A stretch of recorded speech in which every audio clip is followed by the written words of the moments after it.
Ninguém pode viver sem meta. Sem objetivos, um ser humano não vai longe. Mas o objetivo é sempre um fator que está ligado a um ideal. Eu quero isso para mim. Mas o que eu reconheço hoje ainda não me dá condições de viver a realização desse objetivo. Então aí você vai se colocar, se equalizar no tempo do empenho. Mas que as suas metas, elas não desconsiderem o seu processo atual. Eu não posso ter uma meta que desconsidere o que eu sou. Eu preciso amarrar as minhas metas à minha realidade. E na realidade eu sempre posso interferir. Mas se de vez em quando alguém não nos retira desse senso comum e nos apresenta uma maneira nova de interpretar a realidade, a gente corre o risco de ficar acorrentado nas mesquinharias, do senso comum. Pensar diferente, pensar alto. Não era a proposta de Jesus? Ele não mudava a cabeça de quem ele encontrava para melhor, Ele fazia com que aquelas pessoas saíssem de um contexto antigo de interpretação de si mesmo, do outro, do amigo, da política, da religião, e fazia com que aquela pessoa avançasse aqui pela cabeça. O coração só muda depois que a cabeça pensou diferente. E é tão importante, minha gente, você sentir que você não está estagnado. Sabe, então, jogar fora todo esse arsenal de infantilidade que muitas vezes nós levamos.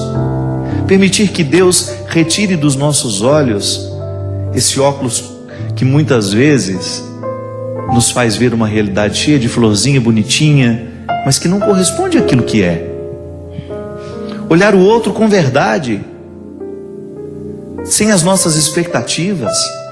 Muitas vezes os nossos encontros não são possíveis, os nossos amores não são possíveis, é porque não é que a gente ama o outro, a gente ama as expectativas que a gente tem do outro. Isso é cruel. Quando a gente joga sobre o outro todas as responsabilidades que nascem da nossa maneira infantil de ver a vida, de ver o mundo, de ver as pessoas. Muitas vezes nós alimentamos visões muito infantis a respeito da vida, do outro, até mesmo da nossa relação com Deus. Quantas vezes nós nos pegamos alimentando um jeito infantil de ser religioso?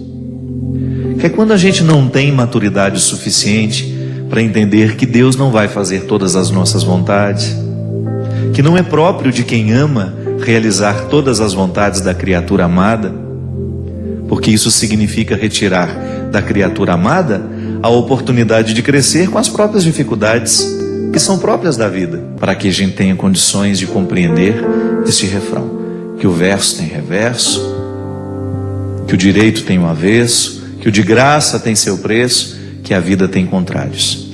Mas mesmo nesses contrários, a gente pode ser muito, muito, muito harmonioso. E que a grandeza de uma alma depende justamente da capacidade que essa alma tem de reconciliar os contrários dentro de si. Então a liberdade interior me ajuda a fazer isso. Me ajuda a dar a Deus, me ajuda a perder. Quantas coisas eu já perdi na minha vida? Quantas pessoas eu já perdi na minha vida? Tem gente que tem ciúme do carro e fica bravíssimo, perde todo o equilíbrio quando fica sabendo que alguém usou o carro dele. Ou quando teve um risquinho ali, ele perde a paz, ele não dorme. Nós nos apegamos a situações, nós nos apegamos a pessoas, nós nos apegamos a status, nós nos apegamos até à imagem que temos. Tem gente que não aceita o processo do envelhecimento porque tem um apego à imagem que tinha na juventude. Falta de liberdade interior nos faz ficar cada vez mais apegados. O que é o ciúme? É um apego desordenado a uma pessoa, a uma situação, a um objeto. A palavra de São Paulo em Gálatas nos fala de maneira brilhante, de maneira primorosa.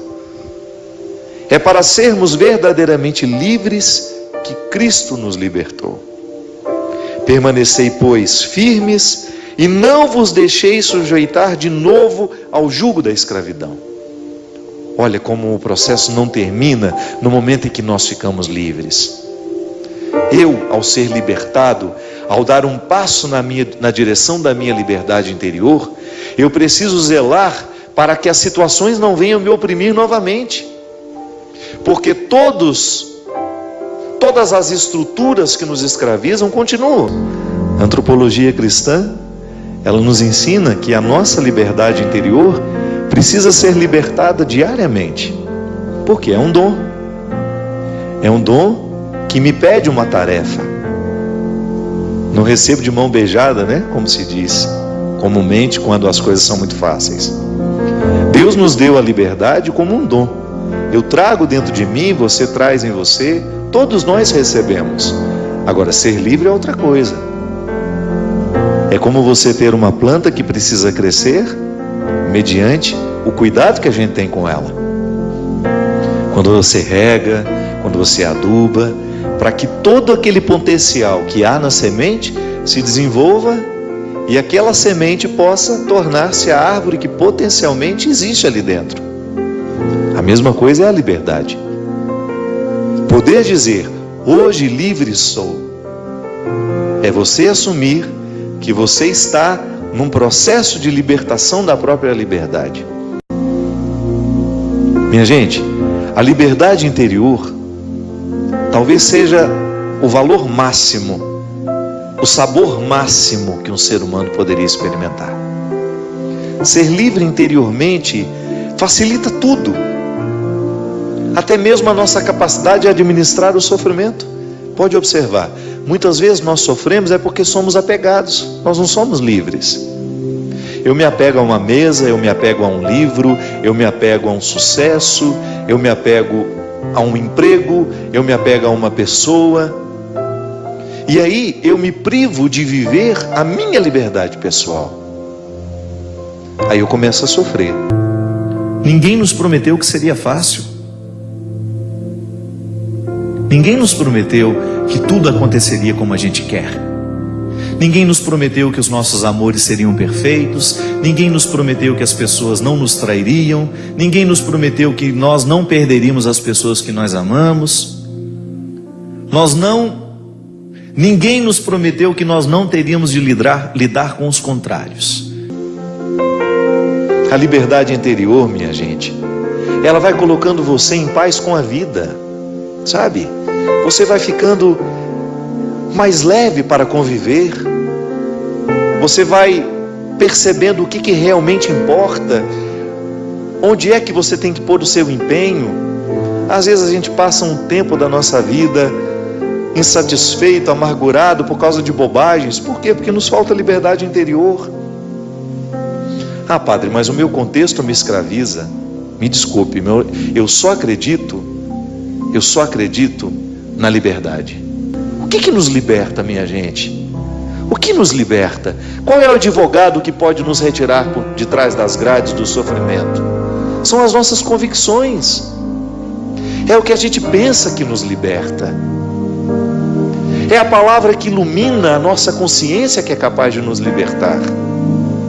Talvez a libertação não chegue na sua vida, é porque você ainda não pensa de maneira libertadora. Talvez você ainda seja escravo de si mesmo em tantas dimensões. Talvez você ainda seja ciumento. Talvez você ainda esteja mergulhado nas suas mesquinharias. É porque você ainda não foi iluminado pelo pensamento que liberta, que é a palavra de Cristo. É a sua mentalidade, é o seu evangelho, é o seu jeito de ser, é o seu jeito de viver, de interpretar o mundo, de interpretar as pessoas. É isso que nos liberta. Viver dói. Viver é doloroso sempre, mas é possível extrair uma satisfação de tudo isso. E para isso, o processo religioso, para nos ajudar a entender isso. Sabe, é tão libertador quando nós entendemos que a vida é sagrada, mesmo quando acontecem coisas que não parecem ser sagradas. Que mesmo em meio a desgraças, nós podemos dar um sentido religioso a tudo isso. Que nós podemos compreender todo este processo humano como um dom a ser administrado de maneira santa.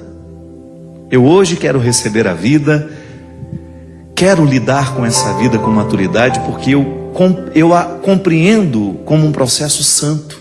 É santo viver, é sagrado viver. Motivação cristã. A Deus toda glória e louvor.